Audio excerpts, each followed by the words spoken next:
Estamos num momento do cinema onde, na verdade, não do cinema, mas do entretenimento como um todo, onde as histórias de crimes reais, né, os true crimes, eles ganharam ali o público de uma forma que a gente fica fascinado, curioso e prestando muita atenção nesse tipo de narrativa, querendo conhecer essas histórias, sejam através de publicações, podcasts ou adaptações em séries e filmes. E é claro que quando um nicho como esse ele vai se popularizando, a gente vai tendo contato com aquelas histórias que a gente sempre ouviu falar, seja de uma maneira mais aprofundada ou com outras perspectivas, perspectivas de pessoas que conheceram os assassinos ou que conheceu alguma das vítimas, mas também algumas histórias que elas são tão bizarras, mas tão bizarras que a gente nunca ouviu falar e que assim é praticamente inacreditável aceitar que aquilo aconteceu daquela maneira. E é claro que existem muitas licenças poéticas em adaptações assim, mas algumas histórias reais nem precisam de tanta licença poética para se tornarem verdadeiros filmes ali de suspense, inacreditáveis e que vão deixar a gente surpresos do começo ao fim. E esse caso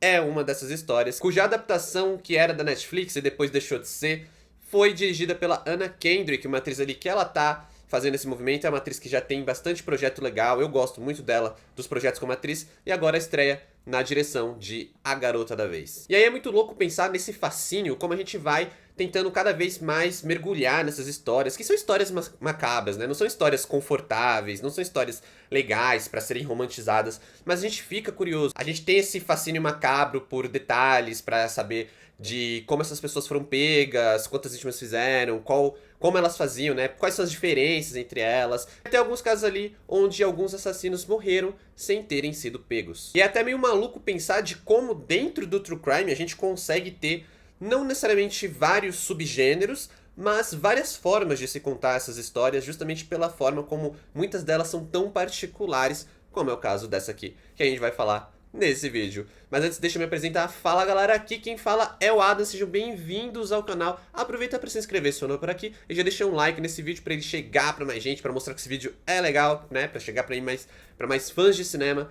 E bora falar hoje de A Garota da Vez, The Woman of the Hour, dirigido pela Anna Kendrick. Quando Cheryl, interpretada por Anna Kendrick, uma aspirante atriz, é levada a participar de um programa de encontros na TV, ela sem saber acaba cruzando o caminho de um perigoso serial killer que também está participando do mesmo programa. Eu vejo que A Garota da Vez tem uma mensagem muito clara. A Anna Kendrick ela tem um posicionamento que ela quer passar através dessa história. É uma história que ela tem alguns momentos que são muito inacreditáveis, aqueles momentos de deixar a gente incomodado pela forma como ela foi tratada diante das autoridades da época. E como muito desses casos tem mulheres como vítimas, a gente tem aqui um aproveitamento dessa possibilidade para falar dessa questão das mulheres na sociedade, até pela questão do uso do programa de TV, que era um programa famoso nos Estados Unidos ali nos anos 70, mas que também trazia uma carga ali misógina, né? Uma carga meio machista, que não necessariamente é porque o programa era machista, mas é um sintoma da sociedade misógina como um todo. Eu não sei se faz sentido, mas para explicar um pouco melhor, a Anna Kendrick ela passa tanto na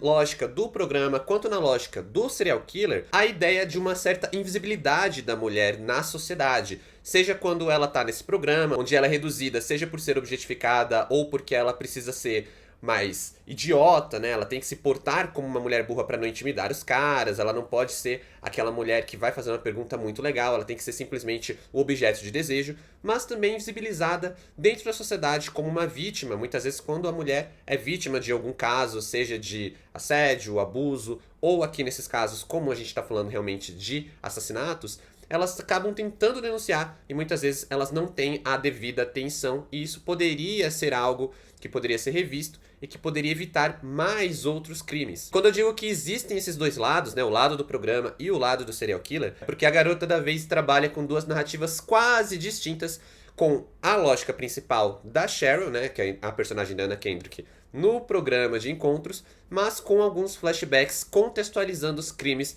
do serial killer. E é justamente nessa lógica de trabalhar duas narrativas, digamos assim, que o filme se perde um pouco com uma montagem que é incômoda tanto para trazer o ritmo ali pro filme, quanto para trabalhar a tensão, porque apesar da Anna Kendrick saber trabalhar a tensão na maioria dos momentos do filme, em alguns pontos a gente fica ali só aguardando a próxima cena. Sabe quando a gente tá vendo uma cena e ela corta pra outra que a gente meio que não tá tão interessado, e aí a gente pega o interesse pela segunda cena e volta pra primeira? É mais ou menos isso que acontece. A gente tá assistindo, sei lá, ela no programa, a gente vê é aquele gancho pra alguma coisa legal que pode acontecer na próxima cena. E aí eles cortam pra mostrar um crime do serial killer, ou como ele estava agindo, né? Pra explicar o modus operandi dele. E aí quando a gente tá interessado em saber o que vai acontecer, ele corta de novo. Apesar de isso ser eficiente pra segurar a nossa atenção no filme, que não é tão longo assim, também acaba sendo problemático porque a gente nunca consegue realmente estar 100% investido em nenhum dos dois eixos da narrativa. E apesar disso, a Anna Kendrick ela tem um bom controle do que ela quer mostrar. Ela tem em mente muito bem o que ela quer falar, a mensagem que ela quer passar, como é que ela quer se posicionar com esse filme. Isso se reflete nas escolhas estilísticas dela, seja na forma de filmar a personagem, na forma como ela está enquadrando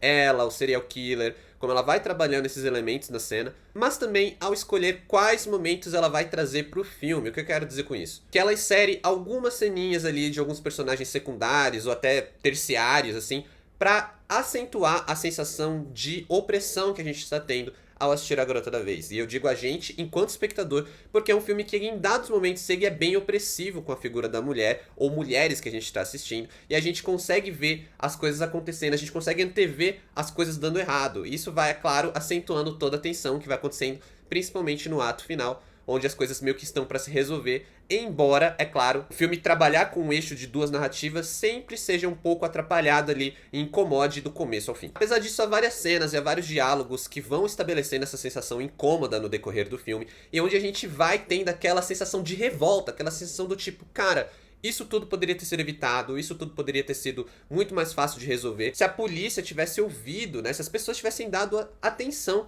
para as mulheres que acabaram envolvidas no crime de alguma maneira. Isso vai resultar, claro, naqueles letreiros que a gente tem bem tradicionais de filmes baseados em fatos, onde vai explicando, né, vai contando todo o decorrer da história, muitas vezes até o que o filme acaba não mostrando, porque o filme precisa trabalhar com um recorte, que aqui é um recorte bem eficiente, apesar dos flashbacks, mas que ele vai especificando ali justamente o que aconteceu após o final dessa história que a gente está assistindo. Tudo isso vai carregando mais e mais essa sensação de revolta que a gente vai tendo, apesar de que dentro do filme a diretora não consegue tão bem trabalhar essa sensação de revolta na hora do auge, né? Na hora do auge de trabalhar ali um grande fechamento, justamente por causa do eixo das duas narrativas. Como a gente está trabalhando uma narrativa meio que principal, que é justamente a lógica do programa de TV, toda vez que ela vai pro flashback, isso parece ser tratado como uma subtrama. Só que na verdade, essa história de fato, né, essa história ali do serial killer, parece que como a Anna Kendrick ela não conseguiu encontrar no eixo da história ali do programa de TV um grande final, né, uma coisa assim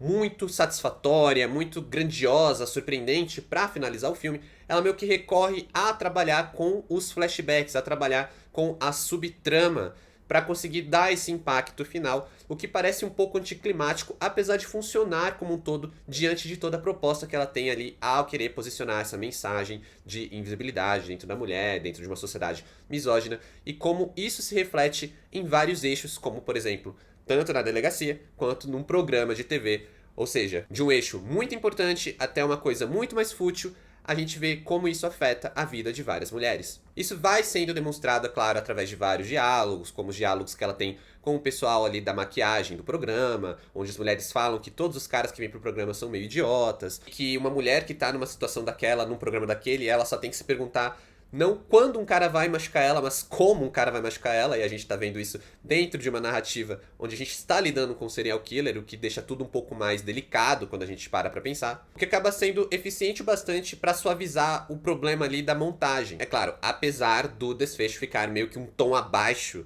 do tom geral da narrativa. A gente vai ficando cada vez mais engajado, a gente vai ficando cada vez mais interessado, mais tenso. E o finalzinho tem uma leve quebra com isso. Apesar de ser satisfatório e por ser também o que a gente tá falando de ser uma narrativa real, né? Não tem como fugir muito disso sem quebrar quase que totalmente a proposta do filme de trabalhar uma história real. Dentro dessa lógica, a Anna Kendrick consegue captar esse fascínio que a gente tem pelo true crime e usar ele de uma maneira mais interessante, porque a gente não tá interessado simplesmente porque é um crime real, mas por causa da mensagem que ela tá passando e pela forma como essa história em si, ela é muito inacreditável, né? Aquela coisa que parece que a gente tá lendo a respeito e não acreditando, e aí a gente vê e ainda fica meio não consigo acreditar que foi desse jeito, até que a gente vai tendo ali as explicações ao final, que vai deixando a gente cada vez mais, sim, inacreditado de como a polícia agiu, de como tudo aconteceu, e é claro, de ver como a própria Cheryl lidou com isso dentro de um programa de TV, onde o serial killer estava ali, à vista de todo mundo, numa coisa registrada e exibida para os Estados Unidos inteiro. Para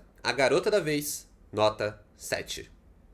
É um filme que tem seus probleminhas estruturais ali, como eu falei, principalmente a questão da montagem, de lidar com duas narrativas, mas que pra uma estreia na direção, como é o caso da Anna Kendrick, é uma estreia até sólida ao meu ver, e que eu curti não apenas por ser um true crime, mas por apresentar uma história que eu acho que muita gente não conhecia e que acaba sendo aquele true crime mais interessante do que muitos que a gente tá vendo por aí. Muito louco porque a gente discute muito a responsabilidade do cinema na forma como ele retrata alguns temas, como se o cinema ele fosse capaz de gerar uma violência, por exemplo, o que particularmente eu discordo, mas eu acho que é um debate que gera algumas opiniões interessantes, gera algumas reflexões interessantes, e aqui a Anna Kendrick, ela trabalha com uma história real, uma história de crime real, que geralmente são histórias polêmicas, mas de uma forma muito responsável, o que, por exemplo, foi um grande problema ali na época do Coringa, né? Muita gente discordou que o primeiro filme do Coringa fosse responsável, podia gerar problemas. Agora a gente teve uma sequência que parece tentar responder a isso, mas não sabe se vai para um lado, se vai para o outro, fica no meio do caminho e acaba um grande retrato vazio ali do personagem.